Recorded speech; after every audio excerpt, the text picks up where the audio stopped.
We're incredibly grateful for your support. Before we begin today's tale, tell us, which city or country are you joining us from? We love connecting with our global audience. Now, let's dive into today's story. Chapter 1, Long Hours. Dr. Samuel Hurley gripped the operating room table, his knuckles white as he fought to save yet another gunshot victim in Boston General's emergency department. At 45, these overnight trauma surgeries had become as routine as breathing, but they extracted their pound of flesh with each passing year. BP dropping, Doctor. Nurse Pamela Mahoney's steady voice cut through the metallic smell of blood and antiseptic. Her eyes met his over her surgical mask, conveying the urgency they both felt. Push another unit, Sam commanded, his hands never stopping their precise movements inside the patient's chest cavity. We're not losing this one. 3 hours later, Sam stripped off his blood-stained scrubs and leaned against his office wall. The victim would live. Another life saved. Another family spared the grief of losing a loved one. The irony wasn't lost on him as he checked his phone. 3 missed calls from Trevor, his 17-year-old son, and 1 text from Tasha, his wife of 15 years. Working late again? Don't wait up. The message from Tasha carried its usual veneer of understanding, but Sam detected the underlying accusation. He didn't bother responding. Dr. Hurley? Pamela Mahoney stood in his doorway, her scrubs changed but her face still showing the fatigue of their marathon surgery. Got a minute? Sam gestured to the chair across from his desk. Pamela had been his right hand in the ER for over a decade, and her intuition about people had saved more than just patients. You've been pulling double shifts 3 times this week, she began, her tone careful. I've seen this before, Sam. My sister Catherine. She was married to a surgeon at Mass General. The hours, the distance. It destroyed her marriage before she even realized what was happening. I appreciate the concern, Pam, but my family understands the demands of my position. Sam's tone carried a finality that would have deterred most people. Pamela leaned forward, her expression grave. Do they? Because I've seen Tasha at Maxwell's Bistro twice this week during lunch. Both times with Wayne Kennedy from the board. Sam's expression didn't change, but something dangerous flickered in his eyes. Hospital business, I'm sure. Wayne oversees our equipment contracts. Sam. Pamela hesitated, then pushed forward. The second time, they weren't discussing contracts. They were holding hands across the table, and they left together. The silence that followed was heavy with unspoken implications. Sam's jaw tightened imperceptibly, but his voice remained steady. Thank you for telling me, Pam. I'll handle it. As Pamela left his office, Sam's phone buzzed with another text. This time from Trevor. Dad, need to talk. Important. The drive home gave Sam time to process Pamela's revelation. The signs had been there. Tasha's increased business lunches, her new wardrobe, the subtle changes in her behavior. He'd ignored them, buried himself in his work instead. But Sam Hurley wasn't a man who tolerated betrayal.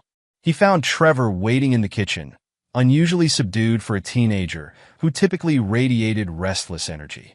Dad, I messed up. Sam studied his son's face. Trevor had Tasha's features, but Sam's intensity. What happened? Trevor's hands shook as he pulled out a small bag of pills from his pocket. I took these from Mom's sample case. Been selling them at school.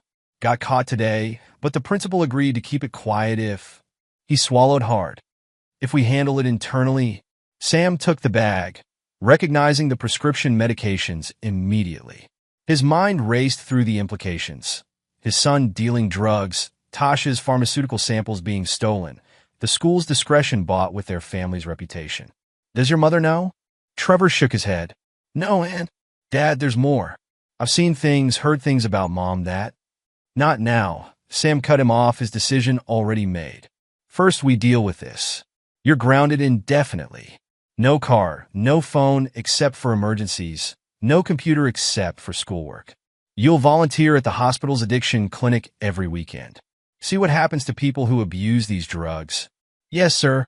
Trevor's relief at avoiding worse punishment was palpable. And Trevor? Sam's voice carried a weight his son had never heard before. We keep this between us. Your mother doesn't need to know. Not yet. Upstairs, 14-year-old Amy sat cross-legged on her bed, her laptop open to her anonymous blog, MedKids Confessions.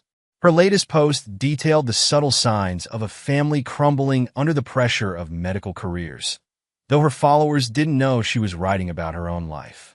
Post number 127. When your dad's pager becomes your lullaby and your mom's smile looks rehearsed, you learn to read the silences.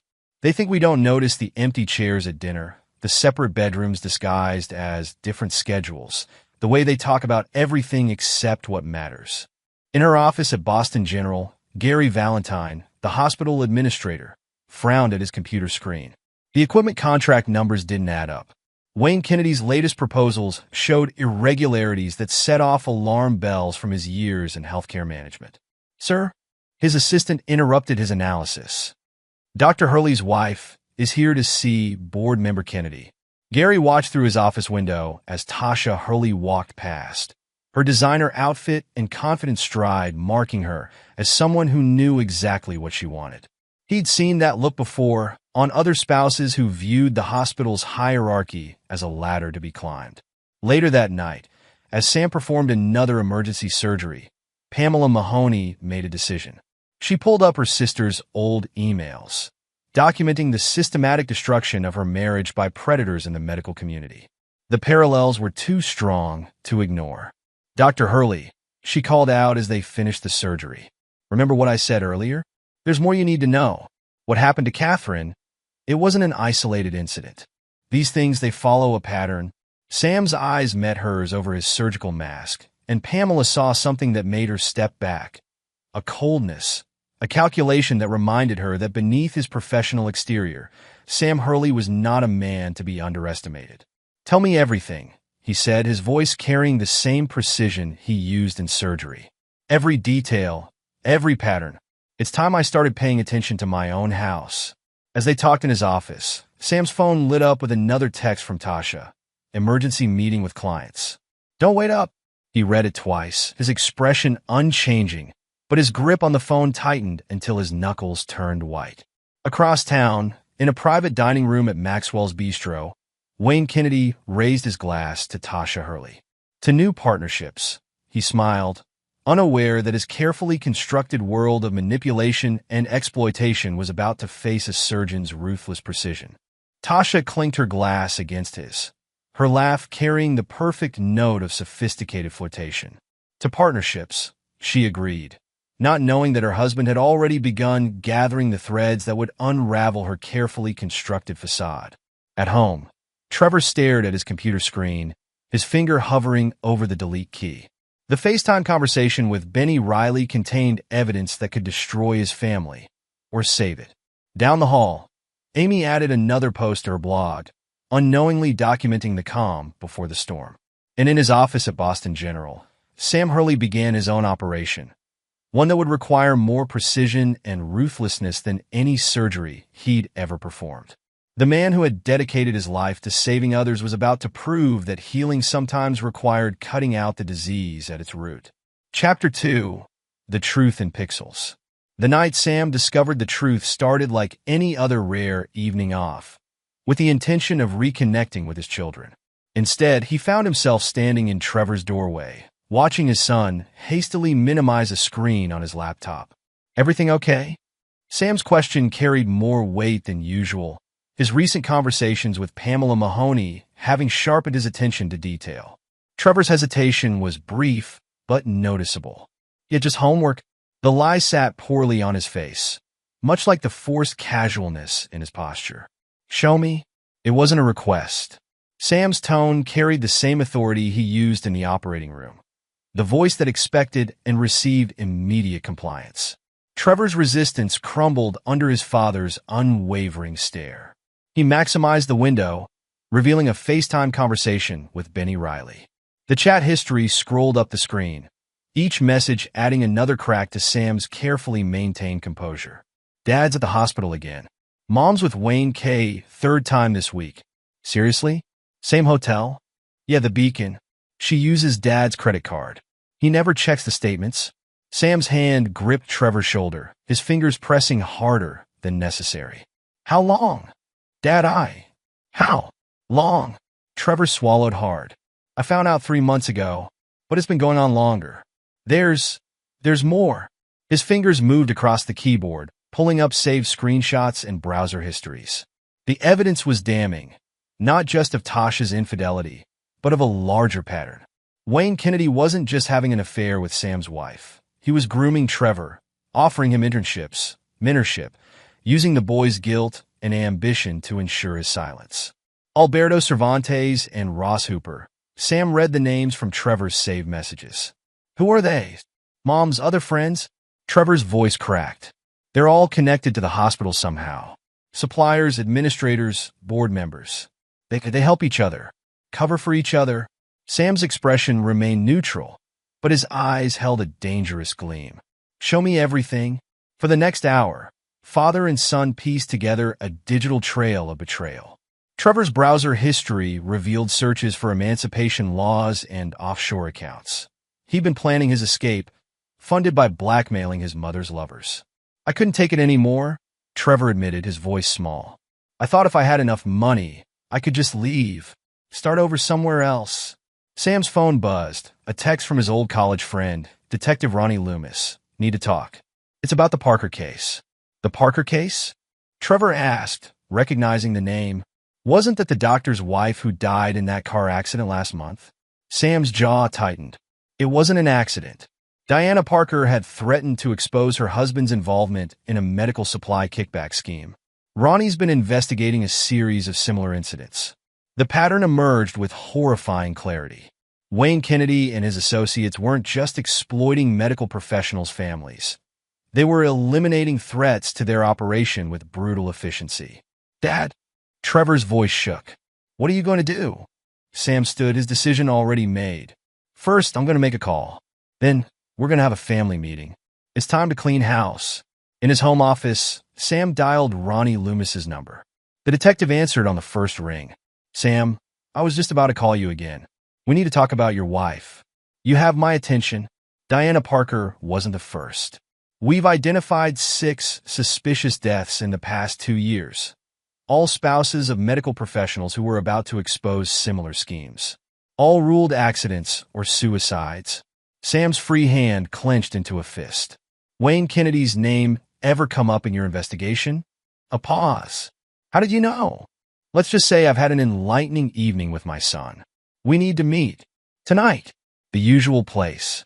And Sam, watch your back. These people, they're not just criminals.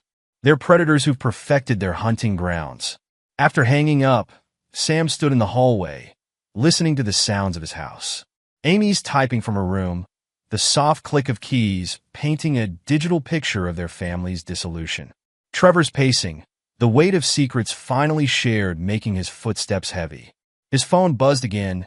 Tasha, late meeting with Wayne about new contracts. Don't wait up. Sam typed back, of course. Take your time. His fingers moved with surgical precision, each letter a carefully measured incision in what would become his most complex operation. In her room, Amy added another post to her blog. Sometimes the biggest lies in medical families aren't about missed dinners or forgotten promises. They're about the things we pretend not to see, the truths we bury under layers of silence and success. Sam read the post over her shoulder, making her jump. Dad, I didn't hear you. An interesting perspective, he said quietly. How long have you been writing about us? Amy's face paled. It's not. It's anonymous. It's good, Amy. Very observant. You notice things others miss. He paused, considering. How would you like to help me with a project? One that requires your particular talent for observation. In the master bedroom, Sam opened Tasha's laptop. Her password, Trevor's birthday, betrayed a sentimentality that her actions didn't match. The emails confirmed everything. Meetings disguised as business lunches, hotel reservations charged to his credit card, appointments with Wayne Kennedy that extended long past business hours. But it was the hidden folder labeled insurance that made his blood run cold. Documents, photos, recordings, evidence of similar schemes at other hospitals. Tasha hadn't just betrayed him. She'd become an active participant in Wayne Kennedy's operation. Sam's phone buzzed one final time that night. Pamela Mahoney. Found more info about my sister's case. You need to see this. It's bigger than we thought. Tomorrow, he texted back. I'm about to have a family meeting. He stood at the top of the stairs, calling out with a voice that brooked no argument. Trevor, Amy, living room. Now, as his children assembled, Sam Hurley began formulating a plan that would require all his surgical skill, not to heal, but to excise the cancer that had invaded his family. Wayne Kennedy and his associates had made a fatal mistake. They'd assumed that a man who dedicated his life to saving others would be too weak to destroy them. They were about to learn how wrong they were. Chapter 3. Digital Breadcrumbs. Luz Lewis hunched over her keyboard in Boston General's IT department, her fingers flying across the keys as she pursued a digital trail that grew more disturbing with each discovery. The clock on her screen read 2:37 a.m., the perfect time for the kind of digging she'd been doing since Dr. Hurley approached her 3 days ago. I need access to certain records, he'd said, his expression giving nothing away. Administrative files, board meeting minutes, equipment contract databases. Luz had studied him for a moment before responding. Like the ones Wayne Kennedy tried to bury last month? A flicker of interest crossed his face. You've been watching him. I've been watching all of them. Luz pulled up a secured folder on her computer. 2 years ago, my fiancé, Dr. Marcus Chun, was a surgeon at Memorial. He killed himself after getting involved in one of Kennedy's special projects. At least, that's what the official report says. Now, as she compiled the evidence she'd gathered, her phone buzzed with a text from Sam. What did you find? The answer took form as she typed. Kennedy's not just running equipment scams. The contracts are cover for something bigger. Your wife's meetings with him? They sync perfectly with large transfers from offshore accounts. Sam's response was immediate. Show me. In the hospital security office, Ricky Delgado reviewed the surveillance footage from the past month. 20 years as a cop before becoming security chief had taught him to trust his instincts, and something about Wayne Kennedy's late-night visits had triggered every alarm bell he possessed. Chief, one of his officers called from the Monitor Bank. Dr. Hurley's here. Ricky looked up to see Sam Hurley standing in his doorway, his expression unreadable. Doctor, a bit late for a social call. I need to know what you have on Wayne Kennedy. Ricky leaned back in his chair, studying the surgeon. Interesting question from someone whose wife meets with Kennedy 3 times a week.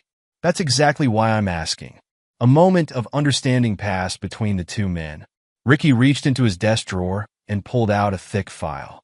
Been building this case for 6 months, he said, spreading photographs across his desk. Kennedy's Charity Foundation? It's moving money through shell companies. Each one connects to a different hospital board member or administrator.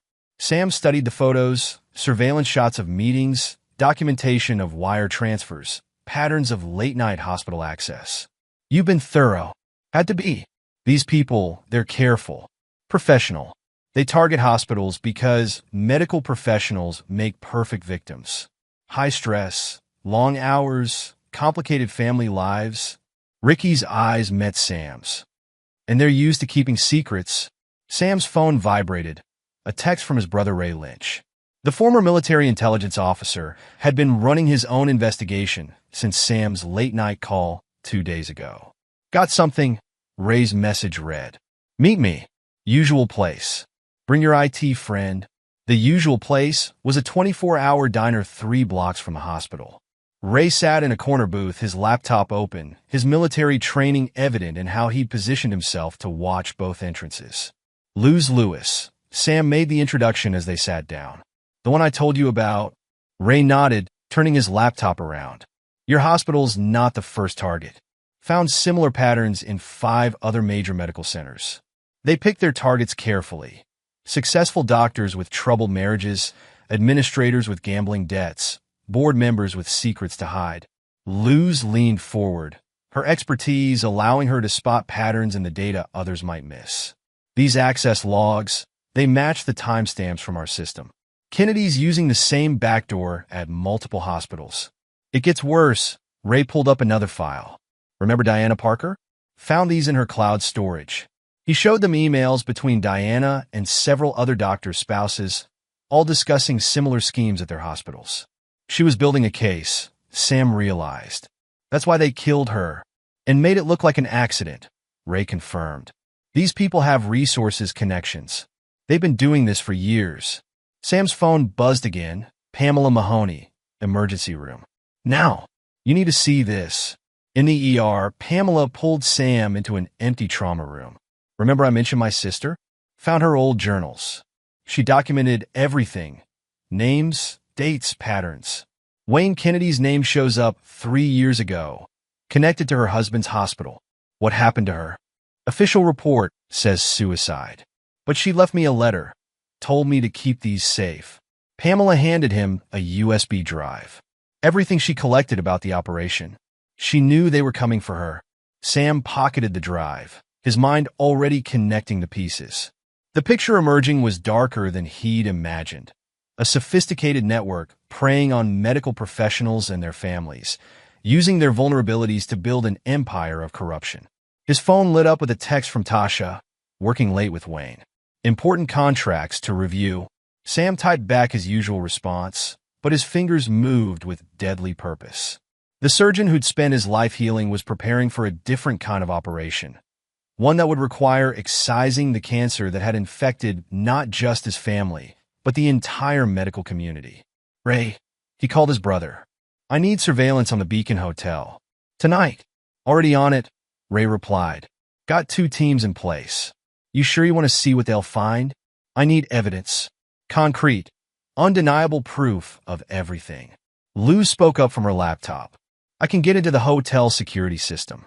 Give your teams better coverage. Do it, Sam ordered. And Ricky? I need access to Kennedy's office tonight. The security chief nodded. System maintenance scheduled for midnight. Cameras will be down for exactly 30 minutes. As the pieces of his plan fell into place, Sam received one final text. This one from Trevor. Dad, Mom's taking files from your office. Moving them to her car. Sam's expression didn't change, but something dangerous flickered in his eyes. The game was moving faster now, pieces shifting on the board. But Sam Hulley hadn't become one of Boston's top trauma surgeons by being unprepared. Everyone, he addressed the group, it's time. Tonight we gather everything. Every piece of evidence, every connection, every pattern. Wayne Kennedy and his associates think they've built an impenetrable system. They're about to learn how wrong they are. As the others moved to their assigned tasks, Pamela caught Sam's arm. This is dangerous, Sam. These people, they've killed to protect their secrets. Sam's response carried the cold precision of a surgeon facing a particularly challenging operation. Then we'll have to make sure our first strike is lethal. The night stretched ahead, full of purpose and precision. In the ER, Sam continued to shift as if nothing had changed, his surgical skills never sharper. But beneath the professional exterior, a storm was gathering. One that would cleanse the corruption from his hospital with the same ruthless efficiency he used to remove disease from his patients. AITA had set the stage. The facade was cracking, revealing the rot beneath. Sam Hurley, the dedicated surgeon and betrayed husband, had become something else, a hunter gathering his weapons, preparing to strike at the predators who'd invaded his domain. The night shift that had hidden so much deception was about to witness a different kind of operation. One that would require all of Sam's skill, precision, and ruthlessness to complete. Chapter 4, Silent Strike.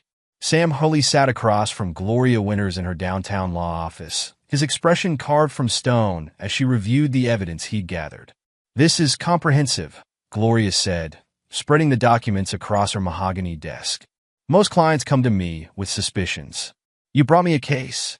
I believe in being thorough. Sam's voice carried the same controlled precision he used in surgery. Pamela Mahoney recommended you specifically. Gloria's eyes flickered with recognition. Yes, ER nurse. She mentioned you might contact me. She paused, selecting her next words carefully. What she didn't mention was that your son Trevor sold prescription medications to my daughter Sarah. Sam's posture shifted imperceptibly. Is that going to be a problem? On the contrary, Gloria leaned forward. It gives me additional motivation to help dismantle this operation. My daughter wasn't just buying pills. She was being groomed as their next target. Wayne Kennedy's organization doesn't just destroy marriages. They create generational damage. Sam's phone buzzed. A text from Wano O'Connor, the realtor he'd contacted about listing the house. My brother Les needs to meet you. He has information about similar cases. Gloria, Sam's voice cut through her review of the documents. What do you know about Les Beard? The private investigator? Gloria's expression sharpened. He specializes in medical profession cases. His father was a surgeon at Mass General until Wayne Kennedy's group destroyed him. Les has been building cases against them ever since.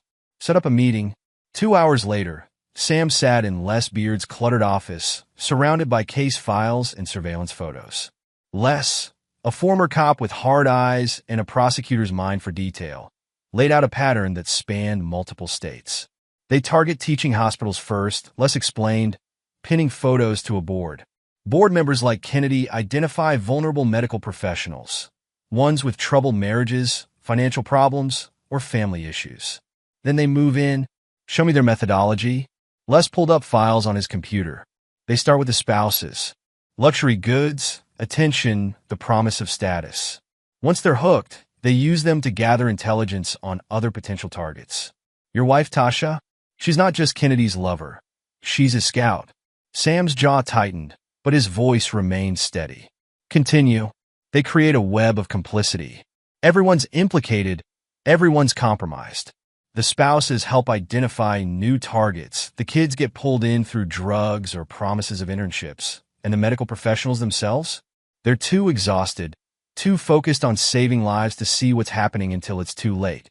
Sam's phone lit up with another text. This one from Ray Lynch. Surveillance confirms everything.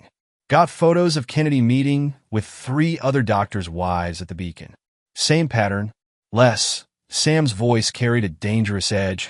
I need everything you have on their operation. Not just the Boston connections. All of it already compiled. Les handed him a thumb drive. But be careful.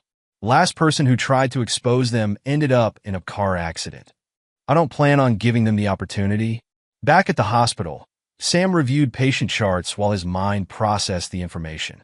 Wayne Kennedy's operation was more sophisticated than he'd imagined. A predatory system that turned medical professionals' own dedication against them.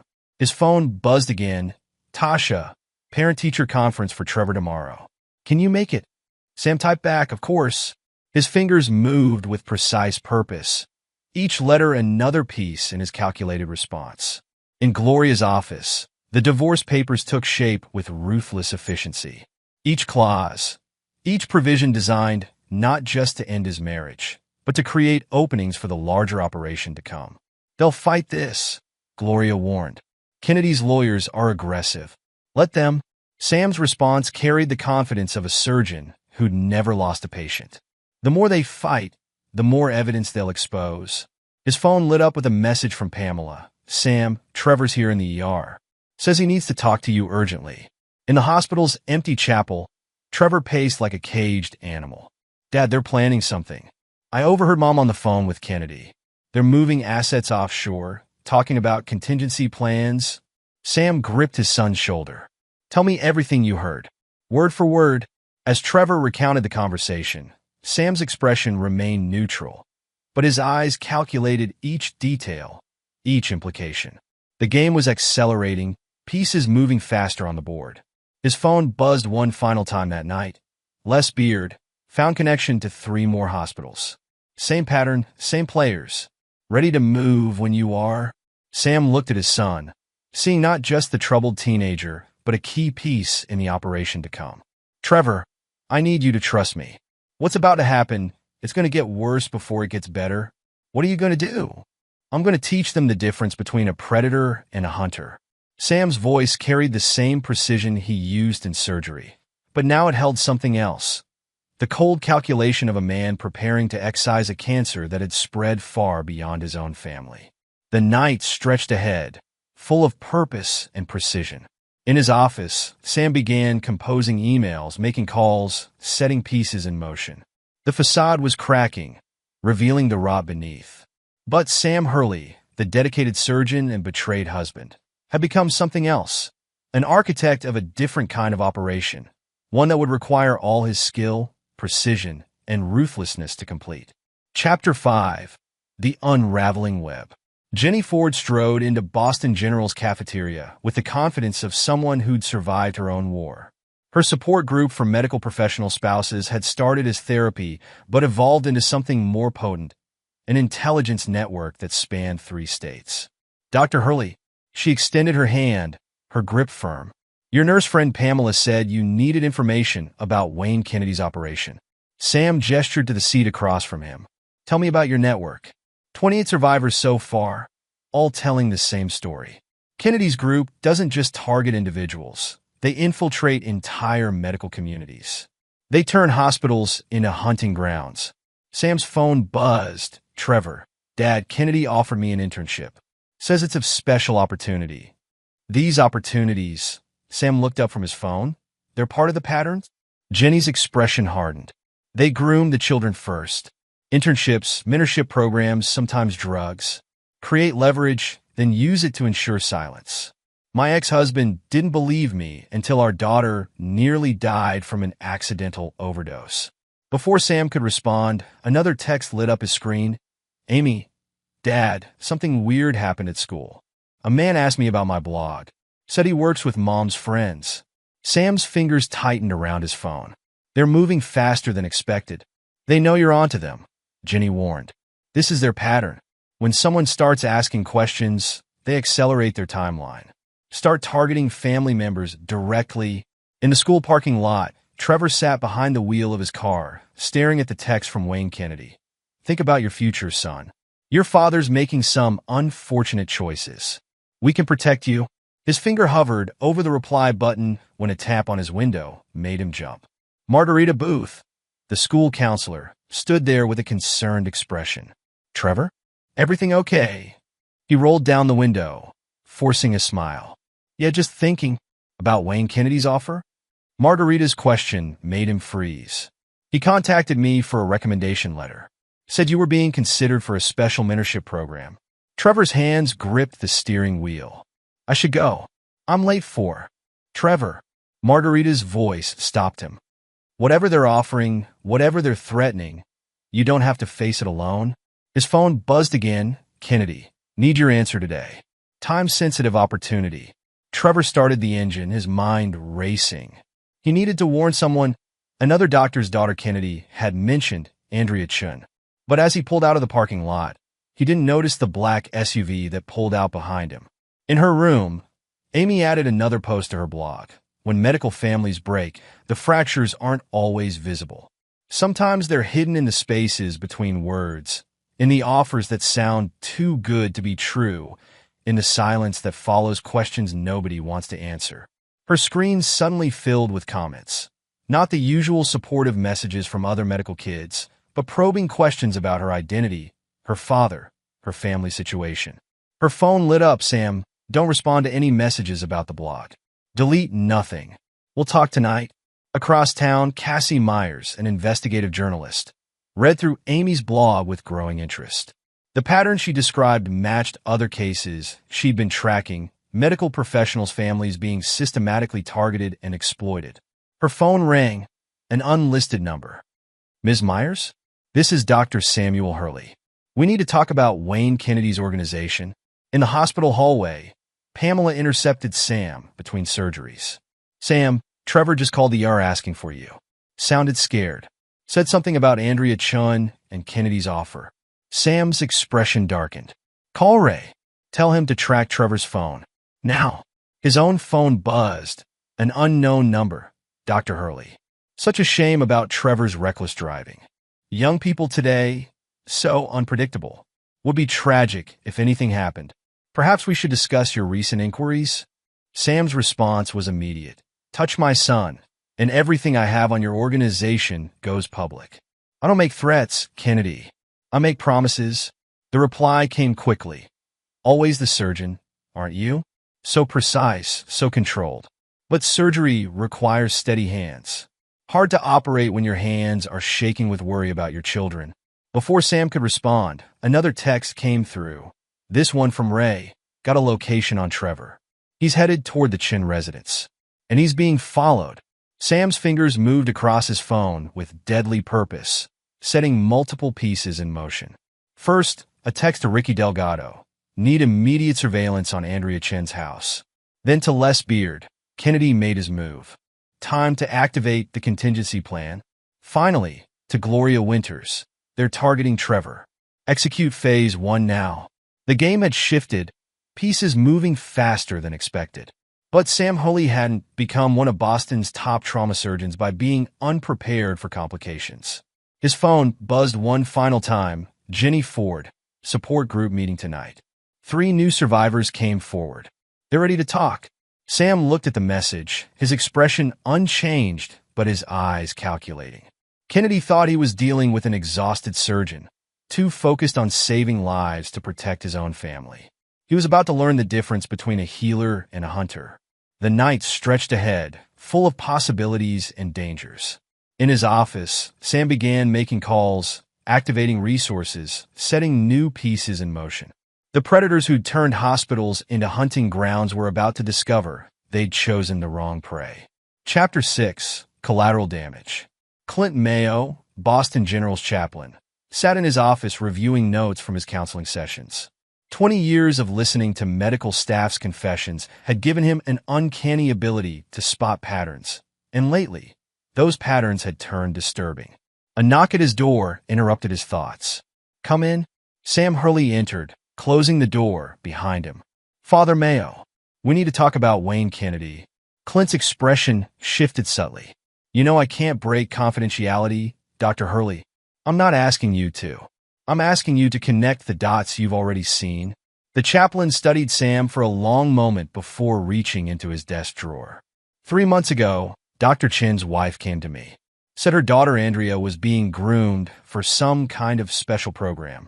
2 weeks later, Dr. Chin was dead, apparent suicide. Like my nurse Pamela's sister, Sam noted. And lose Lewis's fiancée. The pattern repeats. Clint spread his counseling notes across the desk, names and dates carefully redacted. Always the same sequence: financial troubles, marital stress, then the offers start. Mentorship programs for the children, special opportunities for the spouses. Sam's phone buzzed. Crystal Nelson, manager of the Beacon Hotel. "Dr. Hurley, found something you need to see. Security footage from the past 6 months. Shows more than just your wife's meetings. Send it to this number." Sam replied, texting her Ray's secure line. "And Crystal? Be careful what you document." "Already am." Her response came quickly. "My sister worked at Memorial when Kennedy's group started there. She tried to warn people. Had an accident in the parking garage."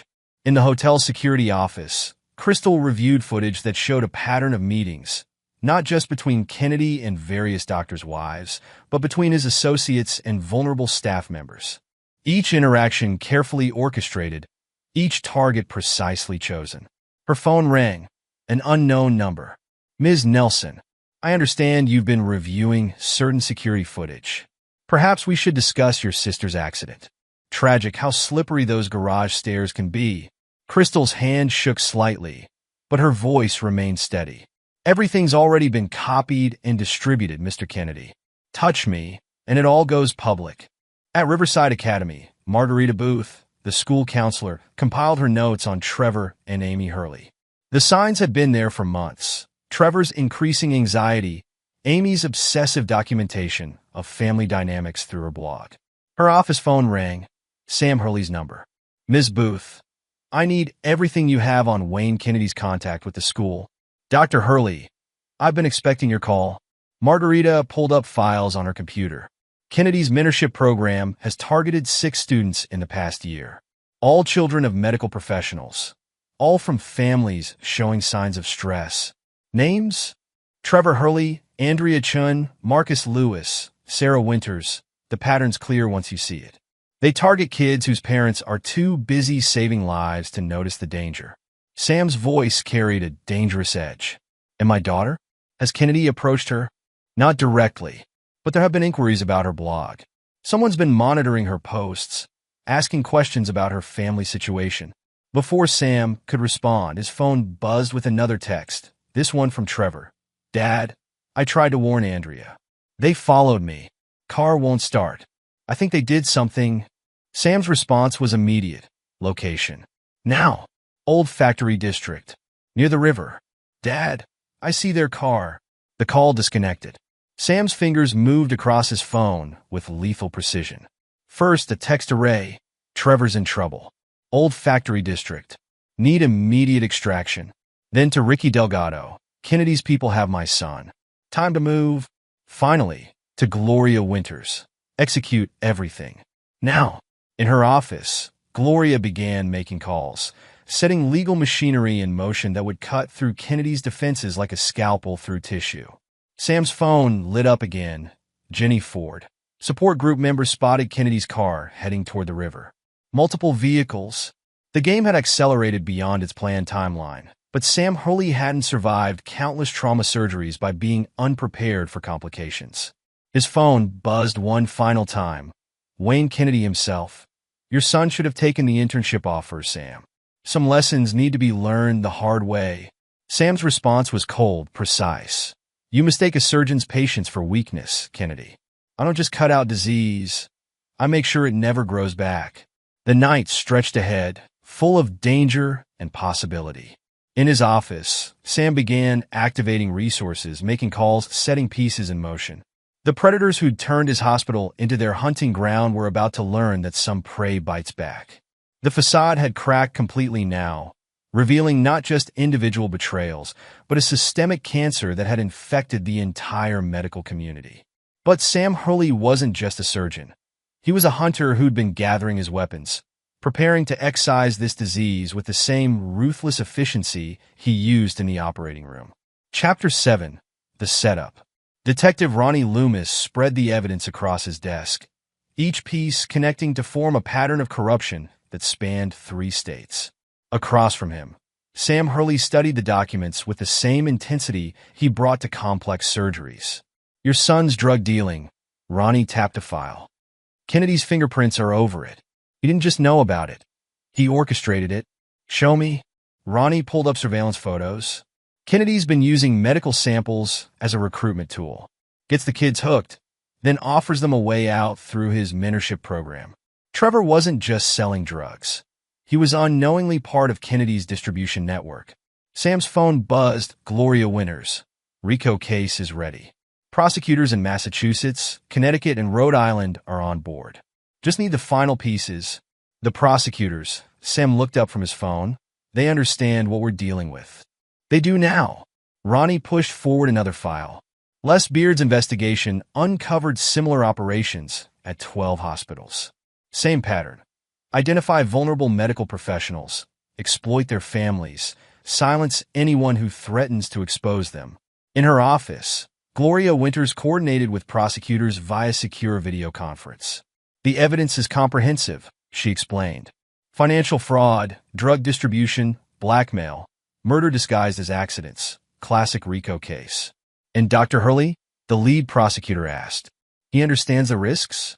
Sam Hurley isn't just a witness. Gloria's voice carried absolute certainty. He's the key to bringing down their entire operation. At Boston General, Kathleen Gordon, the reformist board member, reviewed the hospital's financial records with Gary Valentine. These contract irregularities, she pointed to specific transactions. They all lead back to Wayne Kennedy's foundation. Not just here, Gary pulled up additional files. Same pattern at teaching hospitals across New England. Kennedy's been using charitable foundations to launder money and create slush funds. Dr. Hurley's evidence provides the final connection we needed. Kennedy didn't just corrupt our hospital. He turned the entire medical community into his private hunting ground. Sam's phone lit up with a text from Ray Lynch, surveillance in place. Kennedy's meeting with Alberto Cervantes at the Beacon. Recording everything. In the hotel's security office, Crystal Nelson monitored the feeds. They're discussing contingency plans, she reported to Sam. Kennedy's worried about Trevor. Says he knows too much. Sam's response was immediate. Send everything to Gloria. Time to accelerate the timeline. Back in his office, Sam received another text, this one from Pamela. Trevor's asking about Andrea Chin again. Says Kennedy threatened her family. Sam's fingers moved across his phone, setting multiple pieces in motion. First, to Detective Loomis. Execute the warrant now. Hit all their properties simultaneously. Then to Gloria. File everything. All cases, all jurisdictions. Don't give them time to react. Finally, To Ray, activate all surveillance. I want everything they say, everything they do, recorded and documented. His phone rang.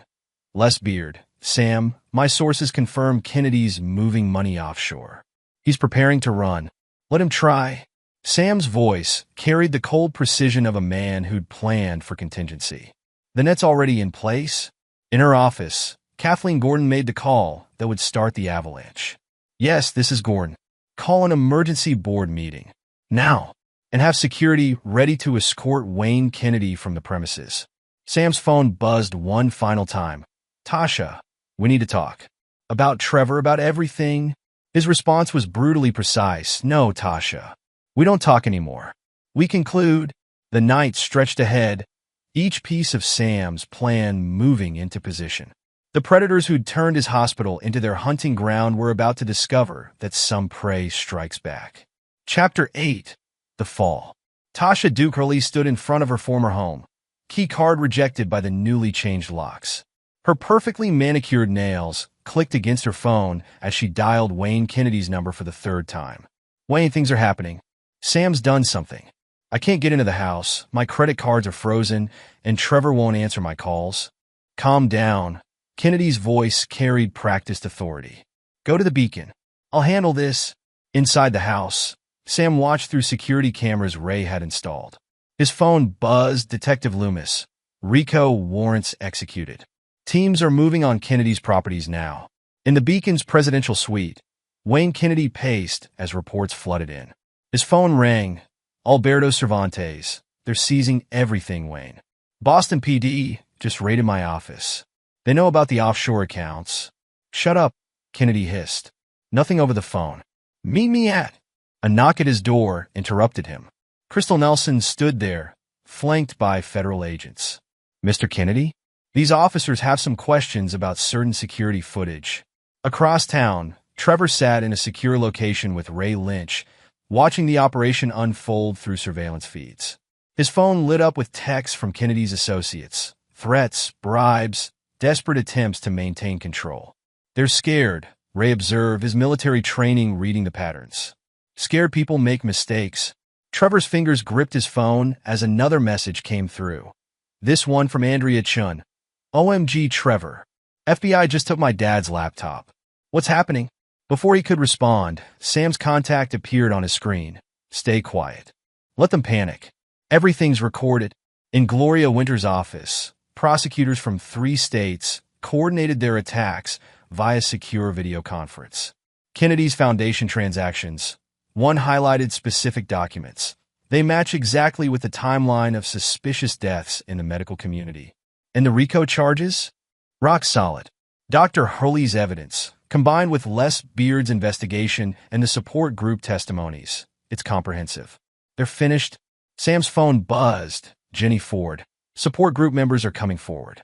32 victims so far, all willing to testify. In the hospital boardroom, Kathleen Gordon faced Wayne Kennedy across the polished table. Your resignation, effective immediately. In cooperation with all investigations. You can't do this. Kennedy's practiced smoothness cracked. I built this hospital supply chain. I have friends on the board. Had friends, Kathleen corrected, sliding documents forward. Your friends are cooperating with federal prosecutors as we speak. Sam's phone lit up. Ray Lynch, Kennedy's making moves. Trying to access offshore accounts? Let him, Sam replied. The accounts are already frozen. Let him struggle. In the hotel lobby, Tasha found herself surrounded by federal agents as she approached the elevator to Kennedy's suite. Mrs. Hurley? We need to discuss your role in certain financial transactions. Her phone buzzed. Wayne Kennedy's last message, don't say a word. My lawyers will handle everything. But as she watched Kennedy being led out in handcuffs, reality crashed through her carefully constructed facade. Her phone lit up again. Sam, choose carefully, Tasha. Last chance to get ahead of this. In his office, Sam watched multiple screens showing the simultaneous raids. His phone rang. Detective Loomis, it's done, Sam. Kennedy's entire network is rolled up. But there's something else. Found records of conversations about Diana Parker's death.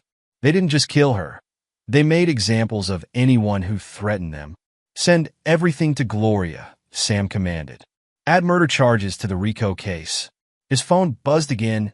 Amy, Dad, Cassie Myers wants to publish my blog posts as part of her expose. She says it shows the pattern from the children's perspective. Your choice, Sam replied. But remember, once it's public, there's no going back. In the federal building downtown, Tasha sat across from prosecutors, her designer outfit contrasting with the stark interrogation room. Wayne Kennedy recorded everything. She revealed, desperation cracking her voice. Said it was insurance. He was going to use me as a scapegoat if anything went wrong. Sam's phone lit up with Gloria's message. Tasha's talking. Everything, the recruitment pattern, the blackmail, the offshore accounts. She's desperate to make a deal. His response was cold. Let her talk. Add her testimony to the evidence. But no deals. The night stretched ahead, years of careful planning culminating in a synchronized strike that cut through the predatory network like a surgeon's blade. In his office, Sam watched the pieces fall, each revelation adding to the weight of evidence that would bury Wayne Kennedy and his associates. His phone buzzed one final time. Pamela Mahoney. Sam, it's over. They're all in custody. Your family is safe. But Sam Hurley knew better. Safety wasn't just about removing threats. It was about ensuring they could never return. His revenge wasn't just about punishment. It was about systematic destruction of a predatory network that had infected the medical community for too long. Chapter 9. Aftermath and Healing. 6 months later, Trevor stood at a podium in Boston General's auditorium, addressing a room full of medical professionals and their families. I thought I was alone. His voice carried strength where fear used to live. We all did. That's how they operated. Isolating us, making us think we had nowhere to turn. In the audience, Sam watched his son with quiet pride. The rehabilitation program had done more than clean Trevor's system of Kennedy's drugs. It had given him purpose, turning his experience into a weapon against future predators. His phone buzzed. Jenny Ford. Support groups now officially registered as an advocacy organization. Board wants you as medical advisor. Across town, Amy sat with Cassie Myers, reviewing the impact of her blog's publication. Your posts gave others courage, Cassie explained. We've received hundreds of messages from medical professionals' children sharing similar stories. And the funding? Amy asked, her teenager's face serious with purpose. Wayne Kennedy's seized assets are being used to establish support programs nationwide. Your network will help others recognize the warning signs before it's too late. In the hospital's administrative offices, Pamela Mahoney met with fellow nurses, establishing new protocols for identifying and preventing exploitation. We watch for the patterns now, she explained. The late-night meetings, the sudden lifestyle changes, the children showing signs of stress. Her phone lit up. Sam, board approved the new security measures. Ricky's implementing them immediately. Ricky Delgado stood in his security office, surrounded by screens showing the hospital's new monitoring system. No more blind spots, he demonstrated to visiting administrators from other hospitals. No more using medical facilities as hunting grounds. His phone buzzed. Luz Lewis, software's working perfectly. Already flagged 3 suspicious contract patterns at Memorial.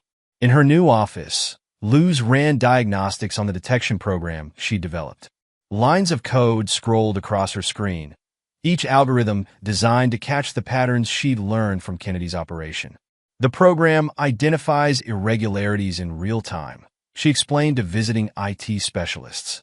Contract anomalies, unusual access patterns, suspicious financial transactions. Anything that matches known predatory behaviors. Sam's phone lit up with a message from Detective Loomis. Final sentencing today. Kennedy got life. No possibility of parole. In the federal courthouse, Gloria Winters watched as Wayne Kennedy was led away in chains. Her phone buzzed. Sam, any word from Tasha? Still trying to negotiate, Gloria replied. But with the RICO charges and her role in Kennedy's operation, she's facing 20 years minimum. Back at Boston General, Sam stood in his office, reviewing applications for the hospital's new mentorship program. Legitimate this time, designed to support medical professionals' children with proper oversight and transparency. His phone rang. Kathleen Gordon, board's implementing your suggestions nationwide. Teaching hospitals across the country are adopting our protective protocols. In the support group's new headquarters, Jenny Ford led a session for recent survivors. The patterns haven't changed, she explained. But now we have the tools to recognize them, the resources to fight back, and the network to support each other. Her phone lit up with a message from Trevor, speaking at Memorial next week. 3 more kids came forward about Kennedy's old associates. Sam's phone buzzed one final time. Amy, Dad, check the blog. We're trending. Medical kids worldwide are sharing their stories. In his office, Sam read through the posts. The predatory system he'd helped expose wasn't unique to Boston. Similar networks had infected medical communities across the globe. But now, thanks to his calculated revenge, they faced a new reality. Victims connected, supported, and ready to fight back. The night shift that had once hidden so much deception now symbolized something else: vigilance, awareness, protection. Sam Hurley had done more than take revenge. He'd helped create a framework to protect future generations of medical families from predators like Wayne Kennedy. His phone lit up with one last message. Pamela Mahoney, new resident asking about signs of exploitation in medical families. Told her to talk to you. Sam looked at the message, then at the younger doctors passing his office. His revenge had served its purpose, not just punishing the guilty, but creating lasting change. The predators who'd turned hospitals into hunting grounds would find no more easy prey, no more silent victims, no more hidden hunting grounds. The night stretched ahead, but now it carried promise instead of threat. In trauma rooms across the country, medical professionals worked their shifts knowing that someone was watching their backs, protecting their families, standing guard against those who would exploit their dedication. Sam Hurley had transformed from surgeon to hunter to guardian. His calculated revenge had accomplished more than personal justice. It had exposed and helped dismantle a predatory system targeting vulnerable medical families nationwide. The support networks and protective systems born from his family's tragedy would help countless others avoid similar fates, turning a story of betrayal into one of systemic change and healing. Epilogue: 5 years later. Dr. Samuel Hurley stood at the podium in Boston Medical Conference Center, addressing a packed auditorium of medical professionals, administrators, and family members. At 50, his presence commanded even more respect than before, his experiences having forged him into something beyond just a surgeon. 5 years ago, we exposed a predatory network that had infected our medical community, his voice carried to the back of the hall. Today, we gather to ensure it never happens again. In the front row, Trevor Hurley, now 22 and in his second year of law school, watched his father with pride. His own transformation from troubled teen to advocate for medical families' rights had become a symbol of recovery and resistance. Dr. Hurley, a young resident, raised her hand during the Q&A. How do we identify these predatory patterns early? By understanding their methodology, Sam replied. They target exhaustion, isolation, and dedication. The very qualities that make medical professionals excellent at saving lives make them vulnerable to exploitation. After the presentation, Sam checked his phone. A message from Pamela Mahoney, now Chief Nursing Officer at Boston General. Protection protocols just flagged another attempt. New board member tried to set up private meetings with staff families. Security shut it down immediately. In her office at Boston General, Pamela reviewed the alert with Ricky Delgado, who had expanded his role to Director of Medical Community Security Services, overseeing protection protocols for multiple hospitals. The software Luz developed caught it, Ricky explained, showing Pamela the data. Same pattern Kennedy used to use, targeting new residents with family stress indicators. And the board member? Already removed. Background check revealed connections to one of Kennedy's old associates. No second chances, no exceptions. Across campus, Amy Hurley, now 19 and a pre-med student at Harvard, managed her expanded network from a dedicated office space. Her blog had evolved into Med Family Shield, a comprehensive support and monitoring system for medical professionals' families. Latest statistics, she explained to a visiting journalist. 300 attempted infiltrations identified and stopped in the past year alone. The predators are still out there, but now we see them coming. Her phone buzzed. Trevor, Just finished reviewing the latest case files. Kennedy's trying to appeal again from prison. Let him try, Amy texted back. Gloria's team is ready. In her downtown office, Gloria Winters had transformed her practice into the Medical Family Protection Law Center, specializing in defending medical professionals and their families from exploitation. Her wall displayed framed newspaper headlines documenting Kennedy's failed appeals. They're getting desperate, she told Sam during their weekly meeting. Kennedy's old network keeps trying to rebuild, but the defensive systems we put in place catch them before they can establish footholds. And Tasha? Sam asked, his voice carrying no emotion for his ex-wife. Still serving her sentence. Her latest petition for early release was denied. The testimony she provided helped convict others, but the board wasn't impressed with her attempts to minimize her own role. At the headquarters of the Medical Community Protection Network, formerly Jenny Ford's support group, dozens of advocates coordinated responses to potential threats across the country. We've expanded to 30 states, Jenny explained during a video conference with international medical organizations. The pattern recognition software identifies suspicious activities in real time, allowing us to intervene before families are compromised. Her screen showed a map dotted with monitoring stations, each one staffed by survivors turned guardians. A message popped up from Luz Lewis, now Chief of Medical Technology Security. New algorithm deployment successful. Systems identifying threat patterns 40% faster. In her state-of-the-art security center, Luz monitored hospital networks nationwide. The trauma of losing her fiancé had been transformed into a mission to protect others. Her technical expertise creating digital shields around medical communities. The predators are adapting, she explained to her team, but so are we. Each attempted infiltration teaches our system to recognize new patterns. Detective Ronnie Loomis, promoted to head of a specialized unit dealing with medical community crimes, coordinated with Sam regularly. 5 years, he mused during their monthly security review, and not one successful infiltration at any protected hospital. They're still trying, though, Sam noted, reviewing the latest threat assessments. Different tactics, same predatory instincts. Last month, they attempted to penetrate through medical equipment suppliers, just like Kennedy did. But now we have safeguards. At Boston General, Gary Valentine had implemented revolutionary administrative protocols that became the standard for medical institutions nationwide. His office walls displayed certifications from hospitals that had adopted his security measures. The key was understanding their methodology, he explained to visiting administrators.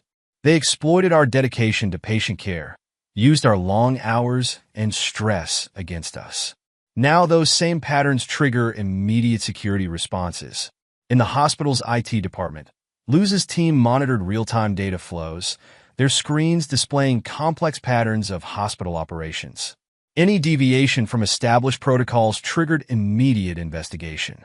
Latest attempt, a tech reported, tried to access staff family records through the billing system. Got shut down before they cleared the first firewall.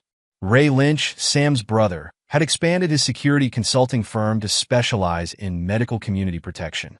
His military experience proved invaluable in recognizing and countering infiltration attempts. They're not just predators anymore, he told Sam during their weekly security briefing. They're prey. Every attempt to penetrate our defenses reveals more of their network, allows us to identify and neutralize more threats. Crystal Nelson, promoted to Director of Security Operations at the Beacon Hotel Group, had implemented special protocols for medical conferences and events. Her sister's death had driven her to create a comprehensive protection system for medical professionals away from their home institutions. Latest attempt, she reported to Sam, tried to infiltrate through a pharmaceutical conference. Targeted 3 doctors with troubled marriages, just like Kennedy's old playbook. Security flagged it before they made first contact. Trevor's law school focus on medical family protection law had created a new legal specialty. His personal experience combined with legal expertise made him a powerful advocate for strengthening protections.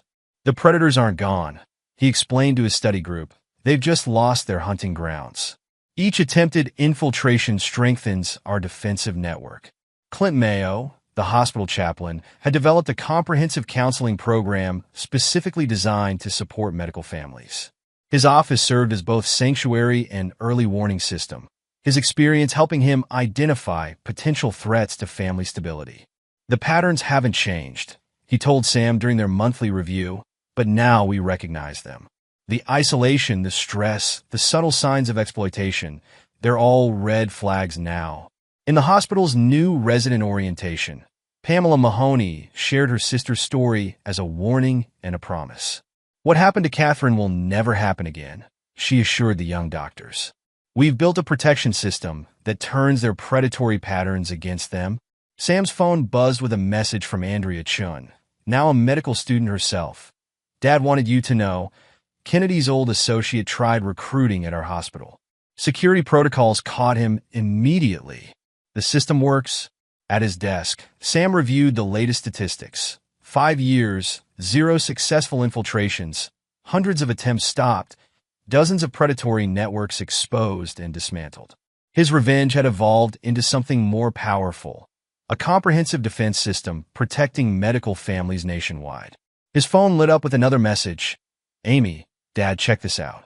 MedFamily Shield just went international. 3 major European hospital systems are implementing our protection protocols." In the trauma center where it all began, Sam performed surgery with the same precision that had made him renowned, but now he operated in a different environment. The night shifts that had once hidden so much deception now showcased a new reality.